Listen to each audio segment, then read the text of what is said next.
नमस्कार, जनता टीवी देख रहे हैं आप। आपके साथ मैं हूं अंजलि भंडारी और बड़ी खबर के साथ शुरुआत यहां पर कर रहेंगे क्योंकि उत्तराखंड की 2 सीटों पर मतदान समाप्त हो गया। मंगलौर और बद्रीनाथ सीट पर मतदान हुआ है। शाम 5 बजे तक बद्रीनाथ सीट पर 50.30% मतदान हुआ है। मंगलौर सीट पर शाम 5 बजे तक 67.52% मतदान हुआ है।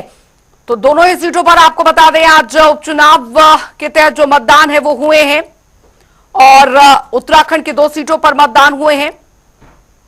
मंगलौर और बद्रीनाथ सीट पर मतदान हुए हैं। बता दें आपको बेहद महत्वपूर्ण ये दोनों ही सीटें यहां पर रही हैं। और आज क्योंकि बात अगर मंगलौर सीट की करें तो सबसे ज्यादा वोटिंग प्रतिशत यहां पर रहा है।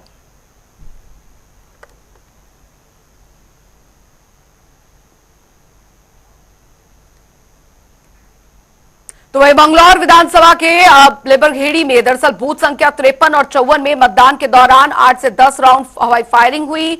साथ ही मारपीट और पथराव की भी खबरें सामने आई है। इस दौरान मंगलौर सीट से कांग्रेस प्रत्याशी काजी निजामुद्दीन का समर्थक घायल हो गया। वहीं इसको लेकर हरीश रावत समर्थकों के साथ नहर पुल पर ही धरने पर बैठ गए थे। इसके बाद कांग्रेस के नेता एसपी कार्यालय पहुंचे जहां उन्होंने जमकर नारेबाजी की। बता दें कि इस घटना की कांग्रेस के नेताओं ने कड़ी निंदा की। बहुत निंदनीय है जिस तरीके से पुलिस की प्रशासन की आड़ लेकर के खुली गुंडागर्दी करवाई जा रही है। पुलिस भाजपा के मंत्री, पूर्व विधायक हरियाणा के नामचीन हिस्ट्री सीटरों के साथ घूम रहे हैं, लोगों को, मतदाताओं को डराने का काम कर रहे हैं। जिसने गोली चलाई उसको अपने सरमाथे पे बिठा रहे हैं, उसको अरेस्ट करने के बजाय। और जो बूथ के अंदर हमारे कार्यकर्ता बैठे हुए हैं जो इनकी ज्यादतियों का विरोध कर रहे हैं, उनको पुलिस उठा करके ले जा रही है। लेकिन मैं मंगलौर के लोगों को बधाई देना चाहता हूं। सब इसके बावजूद निकल करके बाहर आ रहे हैं और भाजपा को हराने के संकल्प के साथ वोट डाल रहे हैं।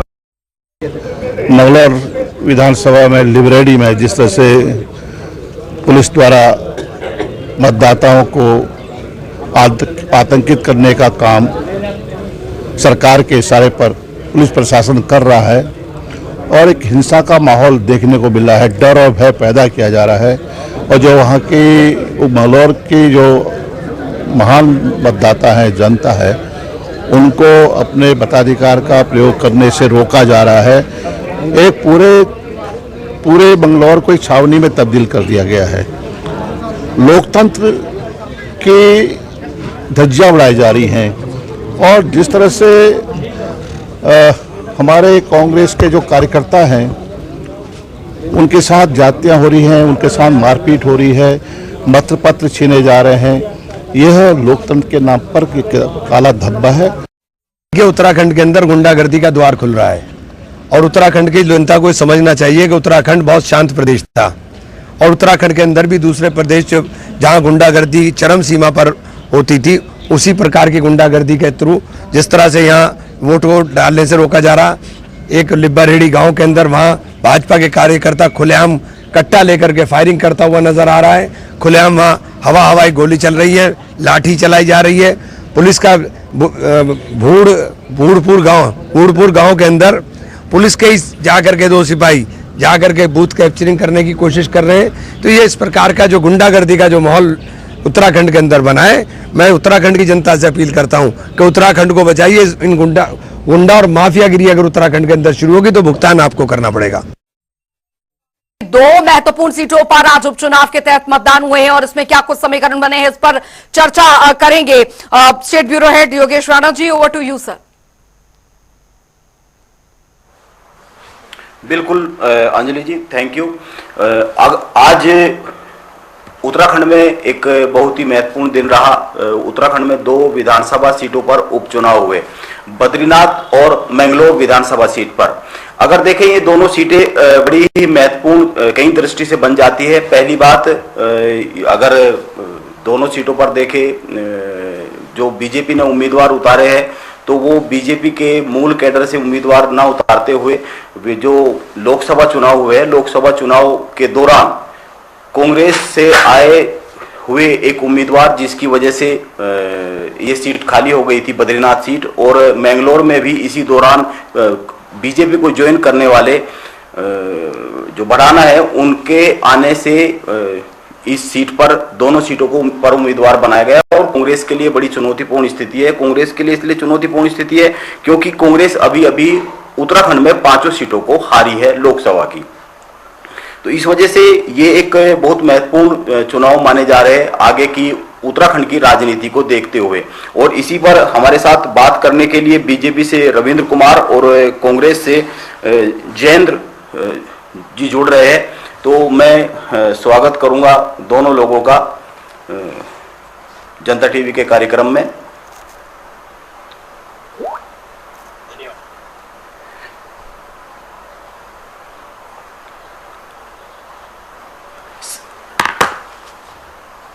जी बिल्कुल। और अगर देखी जाए आज कांग्रेस की तरफ से बीजेपी पर एक बड़ा आरोप लगाया गया है मैंगलोर सीट पर। बीजेपी से जो वहाँ उम्मीदवार है करतार सिंह भड़ाना, उनको लेकर और तमाम लोगों को लेकर, प्रशासन को लेकर भी आरोप लगाया है कि बूथ कैप्चरिंग तक की कोशिश की गई है और फायरिंग हुई है, हिंसा हुई है। और इसको देखते हुए कांग्रेस की जो उत्तराखंड की टॉप लीडरशिप है वो सारी की सारी वहां मौजूद रही है और उन लोगों ने बड़े गंभीर आरोप लगाए हैं जिला प्रशासन पे और बीजेपी पर भी, बीजेपी के उम्मीदवार पर भी। तो इसको देखते हुए सबसे पहले बीजेपी के प्रदेश प्रवक्ता रविंद्र के पास ही चलते हैं। रविंद्र जी, बड़े आरोप लग रहे हैं, गंभीर आरोप लग रहे हैं आप लोगों पर। अभी अभी लोकसभा के चुनाव हुए हैं, प्रदेश की 5 सीटें जीती है और बीजेपी ने 5 सीटें जीतने के बाद भी क्या उपचुनाव में जीतने के लिए इस तरह की ताकत का, शक्ति का और बूथ कैप्चरिंग का प्रयोग करना पड़ रहा है? ये कांग्रेस के प्रदेश अध्यक्ष प्रीतम सिंह और तमाम लोग, हरीश रावत, तमाम लोग कह रहे हैं। रविंद्र जी।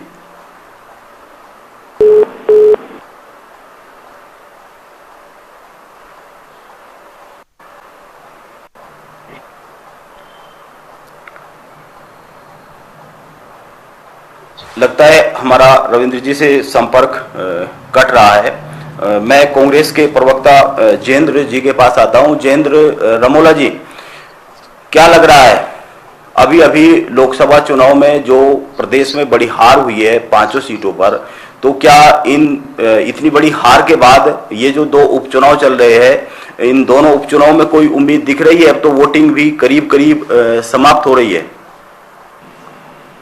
देखिए, आपने पूछा क्या लग रहा है। हाथ कंगन को आर्थिक क्या, पढ़े लिखे को फारसी क्या, बहुत स्पष्ट रूप से पूरे प्रदेश की जनता देख रही है कि मंगलौर के अंदर किस तरह का सरकारी प्रशासन का और पुलिस का किस तरह का ये जो भेदभाव और पक्षपातपूर्ण रवैया जो बीजेपी के लोगों को, जो बाहर से आए हुए उनके साथ आए हुए गुंडे टाइप के लोग हैं, कई तरह से लिबरहेड़ी गांव में दिखाया जा रहा है। कार्यकर्ता बंदूक लेके, कुछ गन वन लेके चल रहा है, फायर कर रहा है। तो ये कहीं ना कहीं ये बताया भी जा रहा है कि कहीं ना कहीं भाजपा पूरी सरकार को इस चुनाव में उतारे हुई है और एन केन प्रकरण किसी भी तरीके से वो ये चुनाव जीतने का प्रयास करेंगे। लेकिन हम लोकतंत्र की जो धज्जियां इस समय उड़ी है, अभी तक पूरे हिंदुस्तान के इतिहास में कभी ऐसा नहीं हुआ है। ये तो लोकतंत्र का मंदिर है। आप चुनाव होना है, चुनाव में जो जीतेगा वो जीत जाएगा, लेकिन आराम से चुनाव होने दीजिए। आप सत्ता का दुरुपयोग जो कर रहे हैं, कहीं ना कहीं भाजपा के अंदर भय है कि वो दोनों चुनाव हार रहे हैं, इसलिए सत्ता का दुरुपयोग करते हुए चुनाव को जीतने का प्रयास कर रहे हैं। ये अपने हमें बेहद शर्मनाक है। रविंद्र जी, आपको मेरी आवाज आ रही है? रविंद्र जी से संपर्क हो गया है। बड़े आरोप लग रहे हैं मैंगलोर सीट को लेकर। अभी अभी लोकसभा की मंगलौर जीते और 5 सीटें, हाँ मंगलौर सीट लेकर मैं रविंद्र जी से पूछ रहा हूँ कि अभी, हाँ जी मैं ये कह रहा हूँ रविंद्र जी कि अभी जो बीजेपी बड़ी ताकत के साथ 5 सीटें जीती है और उपचुनाव में क्या बूथ कैप्चरिंग और जो जिला प्रशासन है उसकी ताकत की और बाहुबल की जरूरत पड़ गई है? कांग्रेस बड़े गंभीर आरोप लगा रही है। देखिए राणा जी, दुर्भाग्यपूर्ण है जिस प्रकार से कांग्रेस लगातार इस प्रदेश की छवि को खराब कर रही है। और मैं तो कहूंगा प्रदेश को क्या, जहां जहां भाजपा शासित राज्य हैं उन जगहों पे इनके नेता, बड़े नेता भी पेट्रोल की कंट्री लेके घूम रहे हैं तेल छिड़कने को, इनके नेता भी वही काम कर रहे हैं। ये जबरदस्त तरीके से इस तरीके के रूमर्स बना रहे हैं, इस तरीके के अफवाहें फैला रहे हैं, इस तरीके के आरोप लगा रहे हैं, जबकि उत्तराखंड एक शांत प्रदेश है। यहाँ किसी भी तरीके की, मैं पूरे देश में बता सकता हूं जहां जहां भाजपा के राज्य हैं वहां पे आप चुनाव को देखेंगे तो समस्त जगह पे शांति होती है। और इसकी एविडेंस, अगर सत्ता भाजपा के अलावा किसी और के पास है तो उन राज्यों में किस तरीके से तांडव होता है हिंसा का, ये पूरा देश जानता है। और अगर भाजपा किसी जगह पे अपनी स्थिति को, चाहे वो हिमाचल हो चाहे वो कर्नाटक हो, तो सत्ता हस्तांतरण करने में भी किसी प्रकार की कोई ऐसा आरोप नहीं लगा सकता। ये देश की जनता भी जानती है। और आप जैसे पत्रकार भी एक उदाहरण है, आप चाहे कहीं का भी उदाहरण ले लीजिए। दूसरी तरफ इनके नेता जिस प्रकार से मिट्टी का तेल लेके हाथों में घूम रहे हैं छिड़कने के लिए, समाज के अंदर वैमनस्य फैलाने का काम कर रहे हैं, झूठ बोलने का कर रहे हैं, आरोप लगाने का काम कर रहे हैं, ये उसका ये एक बहुत बहुत ज्यादा गंभीर है। और इस विषय को लेके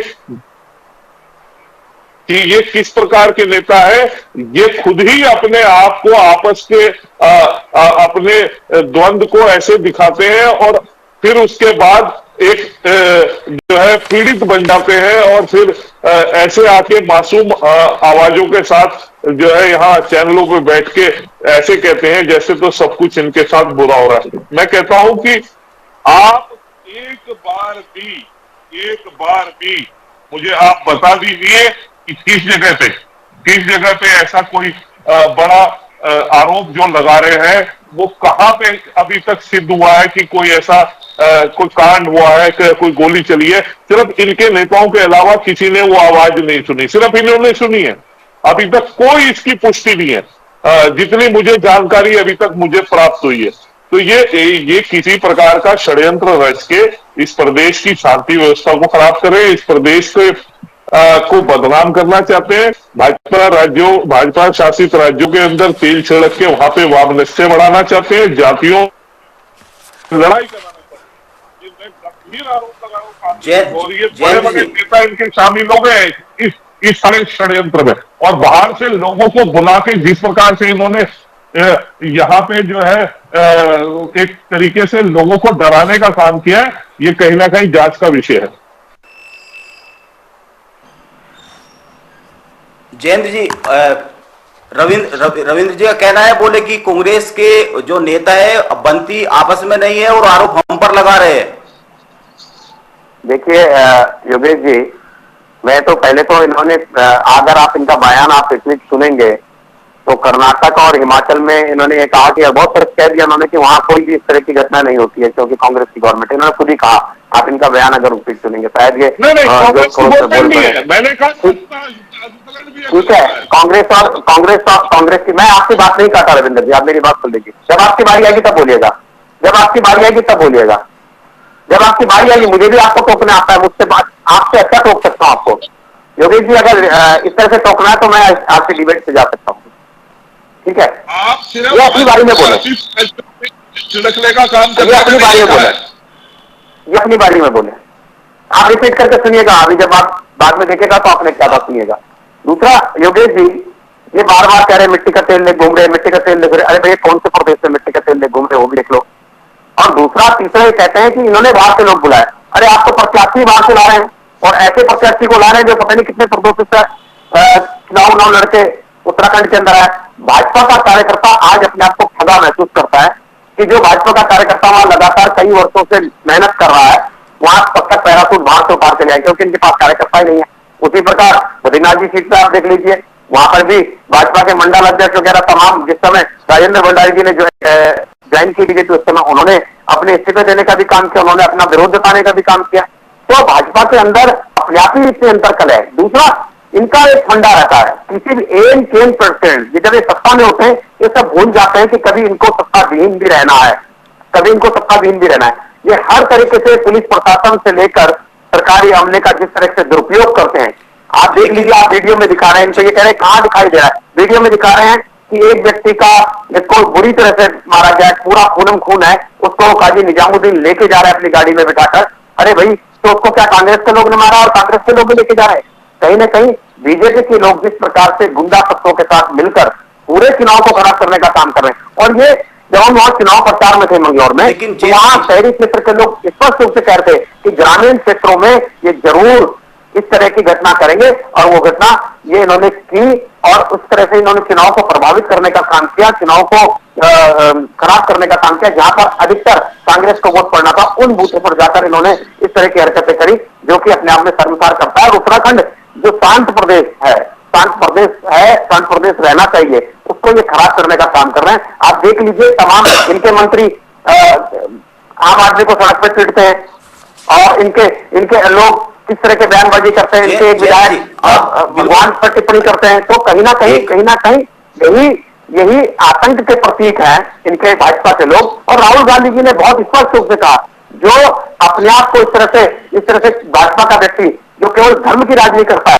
वो क्या अहिंसा को समझेगा, क्या वो अहिंसा को समझेगा? एक सवाल जो मौजूदा स्थिति है, जयेंद्र जी, मौजूदा जो स्थिति है, ये एक रविंद्र जी सवाल बनता है, उनसे पूछेंगे अभी कि आप बाहर के उम्मीदवार जो अभी कांग्रेस से और लोकसभा में आए थे, क्या आप बीजेपी कैडर के लोग नहीं बचे? रविंद्र जी से पूछेंगे, लेकिन एक सवाल तो बनता है अभी आपसे, और सवाल ये है जयेंद्र जी कि अभी कांग्रेस के प्रदेश अध्यक्ष करण मेहरा ने लोकसभा चुनाव के परिणाम के बाद बड़े गंभीर आरोप लगाए सीनियर नेताओं पर, और उन्होंने बाकायदा नाम लेकर कहा कि जो 5 सीटें हारे हैं उनके पीछे हमारे सीनियर नेता जिम्मेदार रहे। उन्होंने नाम भी लिए, उन्होंने कहा कि कहां पर एक बयान दिखा दीजिए, कहां पर दिए आप योगेश जी?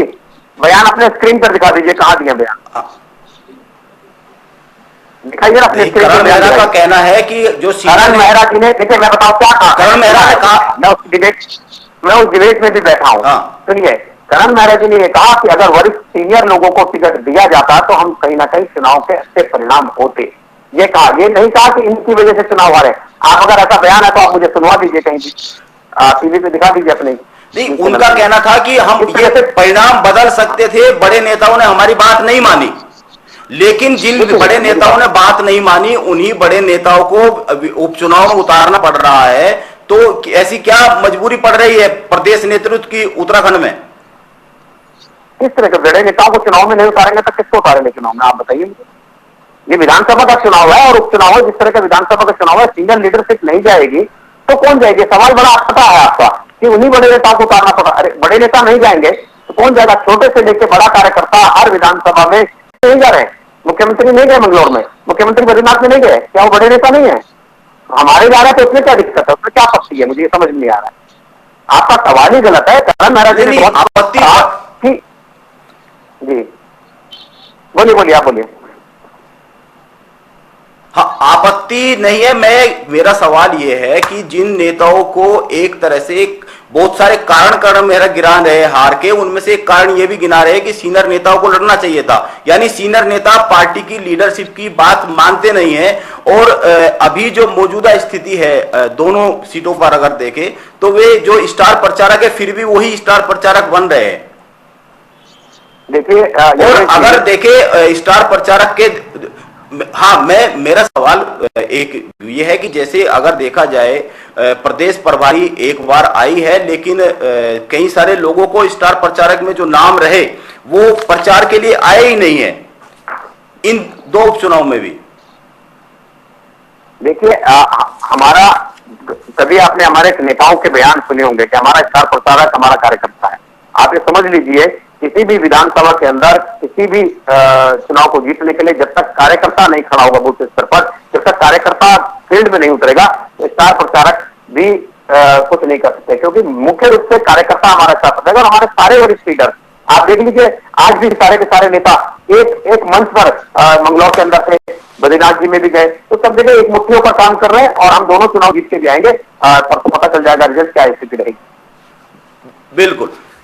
रविंद्र जी, जयेंद्र जी का कहना है कि हमारा जो कार्यकर्ता है वही स्टार प्रचारक है, लेकिन कांग्रेस लगातार आरोप लगा रही है कि दोनों उपचुनाव तो कोई ऐसा भी नहीं है कि विधानसभा के समस्त चुनाव थे या फिर लोकसभा के चुनाव थे। इन चुनाव में भी जो उम्मीदवार उतारे गए, कांग्रेस का लगातार आरोप लग रहा है कि बाहर से ले आए, क्या पार्टी कैडर के लोग बचे नहीं है? देखिए, मैं इसलिए कहता हूं, मैं बार बार कई जगह जब से ये चुनाव का हुआ है, एक तो ये संविधान जो है अपनी पॉकेट में रखते हैं इनके नेता भी और ये भी, आजकल इन्होंने फैशन बना लिया, लेकिन इसे पढ़ते नहीं है। मैं ये कह रहा हूं, क्या राज बब्बर राज्यसभा यहां से गए, वो क्या यहाँ के मूल निवासी थे? सत्यव्रत चतुर्वेदी जो यहाँ से राज्यसभा विधानसभा का चुनाव है, विधानसभा का चुनाव है, ये राज्यसभा का चुनाव नहीं है। दिल्ली के अंदर नहीं जाके बैठना है आपको, देहरादून की विधानसभा में बैठना है। आपने मुझे टोका, मैं आपकी बात को बता रहा हूँ, आपने मुझे भी इसी तरह से टोका था। और ये विधानसभा का चुनाव है, ये राज्यसभा का चुनाव नहीं है कि आपको दिल्ली की संसद में जाके बैठना है। आपको देहरादून की विधानसभा में बैठना है। आप फरीदाबाद के आदमी को आकर यहाँ पर चुनाव लड़ाते हो और राज्यसभा की बात करते हो। ये अपने अपने बड़ा अजीबोगरीब बात, अजीबोगरीब सवाल है। आप फरीदाबाद के आदमी को यहाँ पे चुनाव लड़ाते हो और बात करते हो राज्यसभा की। राज्यसभा वाले ने दिल्ली में जाके बैठना है और विधानसभा वाले को, देखिए संविधान आप पढ़िए रविंद्र जी, संविधान में स्पष्ट लिखा है जो उत्तराखंड का मूल निवासी होगा, जो उत्तराखंड का वोटर होगा, जो उत्तराखंड का वोटर होगा वही, जो उत्तराखंड का वोटर होगा वो विधानसभा का चुनाव लड़ सकता है। और उन्होंने आनंद फानंद में अपना यहाँ वोट बनाया, पूरी प्लानिंग करी, किस तरह की प्लानिंग करी यहाँ चुनाव लड़ने के लिए। पहले मेरठ के खतौली से चुनाव लड़े, फरीदाबाद से चुनाव लड़े, अब उत्तराखंड में आ गया। क्या उत्तराखंड इस तरह की भूमि रह गई है कि बाहर के लोग आते यहाँ पे चुनाव लड़ेंगे? उत्तराखंड के भाजपा के नेता, मंगलौर के नेता समाप्त हो गए। क्या बद्रीनाथ में भाजपा में कोई नेता नहीं है? बद्रीनाथ में भाजपा के अंदर कोई नेता नहीं है, कांग्रेस से आयोजित करवाने पड़ रहे हैं। ये अपने बड़ा शर्मता है। भाजपा की स्थिति ये हो गई कि दूसरे के घर से बुलाओ, अपने घर के वाले को झाड़ू लगवाओ। आज भाजपा का कार्यकर्ता दरी बिछाने के अलावा कोई काम नहीं कर रहा है। बेचारा दरी बिछा रहा है, जिंदाबाद कर रहा है, झंडे लगा रहा है, चावल बांट रहा है, टीके बांट रहा है। यही स्थिति उसकी रह गई है भाजपा के कार्यकर्ता की। और चुनाव लड़ने के लिए आओ कांग्रेस के प्रत्याशियों, आओ भाजपा दूसरे प्रदेश के प्रत्याशियों, आपकी ये स्थिति रह गई है। यही स्थिति आज भाजपा की रह गई है रविंद्र जी। और ये स्पष्ट है, एक दिन आप ही किसी जगह से चुनाव लड़ रहे होंगे, तब आपका दर्द निकलेगा। जब आपकी सीट पर किसी बाहर के प्रत्याशी को चुनाव लड़ाया जाएगा, तब आपका दर्द निकलेगा कि हाँ मेरे साथ क्या हुआ। तब आप आए तो करते फिरेंगे अंदर खाने। हालांकि दम भाजपा के लोगों में नहीं है कि वो खुल के बोल सके। भाजपा के अंदर लोकतंत्र समाप्त हो चुका है, पार्टी के अंदर लोकतंत्र समाप्त हो चुका है। देश में लोकतंत्र को खत्म करने का काम भाजपा कर रही है। जयेंद्र जी, एक आप रविंद्र जी को बात पूरी तो करने दीजिए। ये तो ये संविधान बना रहे थे ना, इसलिए मैंने कहा संविधान यही है, उत्तराखंड का वोटर होना चाहिए। यानी कि फरीदाबाद का आदमी नहीं लड़ाया गया चुनाव, या वोटर बना दो किसी के साथ है। हम लड़ाई लड़ रहे हैं भू कानून की, ये बाहर से लाके यहाँ पूरा माहौल खराब करने का काम कर रहे हैं। उत्तराखंड का माहौल खराब कर रहे हैं। आप संविधान और लोकतंत्र की दोनों से जो है आप रिस्पेक्ट नहीं करते हैं। आप रिस्पेक्ट करते हैं। आपके प्रधानमंत्री जी को देश के प्रधानमंत्री को संसद में जाकर संविधान को माथे पे लगाने की आवश्यकता पड़ गई। जब वो संविधान बदलने की बात कर रहे थे, पूरे देश ने उनको आईना दिखाने का काम किया। 400 पार की बात करते थे, 400 पार की बात करते थे, कहां लगे थे? तो ये जो अहंकार का संविधान बदलने की बात आप कर रहे थे, संविधान बदलने की बात कर रहे, देश की जनता ने बताया कि अगर आप संविधान के खिलाफ बात करोगे तो आपको धरती पर दिखा देंगे। और वो दिखाने का काम किया। फिर जाके प्रधानमंत्री जी को माथा पर लगाना पड़े संविधान को, जबकि उनको पहले से ही उस संविधान का सम्मान करना चाहिए था। उसी प्रकार प्रदेश के अंदर आपके नेता, आपके कार्यकर्ता उस तरह से संविधान की धज्जियां उड़ाने का काम कर रहे हैं। और इस समय दोनों लोकतंत्र के चुनाव में आप देख सकते हैं लोकतंत्र की धज्जियां उड़ाई जा रही है। शासन प्रशासन आमला पूरा सरकारी अमले को अपने पक्ष में चलाकर चुनाव को खराब करने का काम किया जा रहा है। या इस प्रदेश को गुंडा प्रदेश बनाने का काम किया जा रहा है। ये भाजपा की सरकार थी, ये देखिए रह गई, भाजपा हमारे पास खराब करना चाहती है। हमारे पास लिमिटेड समय है। लोगों का दल बना के इस देश के अंदर देके जाएंगे। ये वो देश विरोधी रविंद्र जी। अरे भैया आप बता दो, आपकी आरएसएस ने इतने वर्षों तक भारत का झंडा कब फहराया, भारत का झंडा? और आप सर्टिफिकेट नहीं देंगे कांग्रेस को? आप मुझे अपने भाजपा के नेता का नाम बता दीजिए जो आजादी के आंदोलन में रहा हो। अगर देखिए नाम बताइए ना आपने, जो आजादी के आंदोलन में रहा हो। डेटा आए हैं, आपके बताइए, कहीं मोदी जी दिखाइए, कहीं आजादी के आंदोलन में उनके कोई परिवार के लोग दिखाइए, आपके और कोई नेता दिखाइए। मैंगलोर सीट पर भी नहीं है। बात करते हैं 67% से ज्यादा वोटिंग हुई है। इन दोनों ही सीटों पर बीजेपी और कांग्रेस दोनों का बहुत कुछ दांव पे लगा हुआ है। हालांकि ये उपचुनाव है, लेकिन उपचुनाव के साथ साथ सबसे बड़ी बात यह है कि अभी हाल ही में कांग्रेस उत्तराखंड में 5 सीटों को हारी है और इसीलिए मैंगलोर पे कांग्रेस को बड़ी उम्मीद दिख रही है और बद्रीनाथ में भी कांग्रेस को उम्मीद दिख रही है। लेकिन इसी के साथ साथ बीजेपी को लग रहा है कि जिस सीट को वो कभी जीती नहीं है मैंगलोर को, उसको जीत लेगी और बद्रीनाथ को पहले से बीजेपी जीतती रही है, तो उसको बीजेपी जीतने की उम्मीद लगाए हुए है। इसीलिए लोकसभा चुनाव से पहले हाँ बिल्कुल बिल्कुल कांग्रेस ने जीता, कांग्रेस उसको जीतती रही है, लेकिन बीएसपी का भी वहां पे अच्छा वर्चस्व रहा है। तो इस बार दोनों पार्टियों को लग रहा है कि हो सकता है। अब देखना होगा कि कांग्रेस 18 से 20 पर जाती है या बीजेपी अपने नंबर को बढ़ाने में कामयाब होती है। ये तो जब परिणाम आएगा उसी समय पता लगेगा। फिलहाल तक के लिए बीजेपी से रविंद्र जी और कांग्रेस से राजेंद्र जी बहुत बहुत धन्यवाद। Thank you very much. तो चलिए, तो आपने एक खास चर्चा यहां पर देखी है। फिलहाल वक्त एक छोटे से ब्रेक का हो चला है। ब्रेक के उस पार भी खबरों का सिलसिला लगातार जारी है।